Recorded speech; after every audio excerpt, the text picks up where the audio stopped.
अस्सलामु अलैकुम रहमतुल्लाहि व बरकातुहू अल्हम्दुलिल्लाह वहदहु ला शरीका लहु वस्सलातु वस्सलामु अला मान ला नबिय्या बादा। সুপ্রিয় দর্শক শ্রোতারা, বছরের মধ্যে কয়েকটা দিন রয়েছে, আবার কয়েকটা সময় রয়েছে, যে সময়গুলো এবং যে দিনের মধ্যে আল্লাহ রাব্বুল আলামিন মানুষের দোয়া কবুল করে থাকেন। যেমন রমজান মাস, রমজান মাসে কোনো ব্যক্তি যদি দোয়া করেন, নিশ্চয়ই আল্লাহ রাব্বুল আলামিন তাহার দোয়া কবুল করে নেন। এবং এই রমজান মাসের মধ্যে শবে কদর রাত্রি রয়েছে, যে রাত্রির মধ্যে অসংখ্য অগণিত মানুষকে আল্লাহ রাব্বুল আলামিন ক্ষমা করে দেন এবং জাহান্নাম থেকে নাজাত করে দেন। তদ্রূপভাবে শবে বরাতের রাত্রি অর্থাৎ শাবান মাসের 15ই রাত যে রয়েছে, সেই রাতের মধ্যে অনেক মানুষ ক্ষমা পেয়ে থাকে। আবার ঈদের রাত্রির মধ্যে ঈদুল আজহা হোক কিংবা তো ঈদুল ফিতর হোক, এই ঈদের রাত্রির মধ্যে অসংখ্য মানুষকে আল্লাহ রাব্বুল আলামিন ক্ষমা করে দেন। তদ্রূপভাবে জুমার রাত্রে আল্লাহ রাব্বুল আলামিন মানুষকে ক্ষমা করে দেন।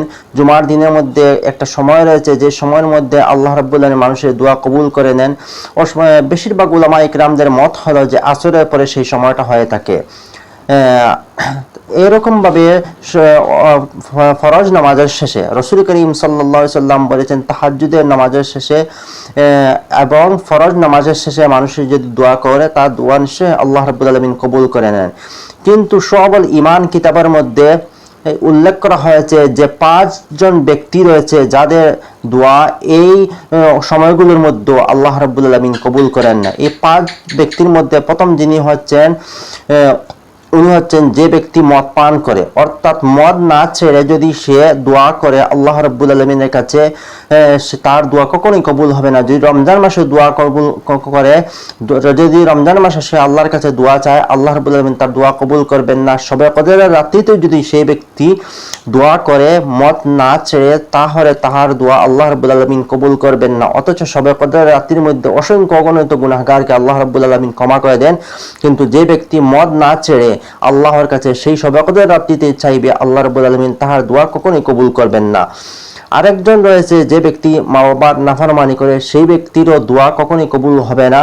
3 নম্বর হচ্ছে যে ব্যক্তি আত্মীয়তার সম্পর্ক বজায় রাখে না, অর্থাৎ আত্মীয়তার সম্পর্ক যেটা থাকে সেটা নষ্ট করে দেয়, সেই ব্যক্তির দোয়া আল্লাহ রাব্বুল আলামিন কবুল করবেন না। এটা সাধারণ বিষয় হতে পারে, কিন্তু এটা খুবই গুরুত্বপূর্ণ বিষয়। যে ব্যক্তি আত্মীয়তার সম্পর্ক নষ্ট করে, সেই ব্যক্তির দোয়া শবে কদর রাত্রি হোক, শবে বরাত হোক, রমজান হোক, ঈদের রাত্রি হোক, কোনো সময় তাহার দোয়া আল্লাহ রাব্বুল আলামিনের কবুল করবেন না।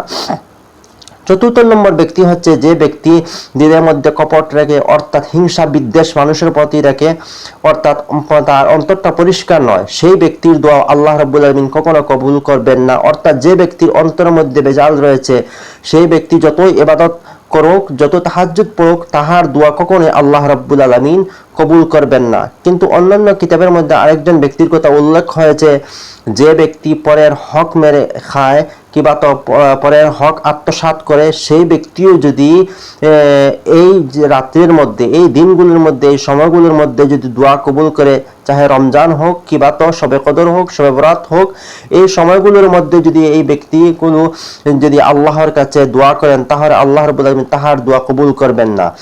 যে ব্যক্তি মানুষের সম্পদ আত্মসাৎ করে, মানুষকে অন্যায়ভাবে মানুষের টাকা মেরে খায়, সেই রকম ব্যক্তির দোয়াও এই সময়গুলোর মধ্যে কখনো কবুল হবে না।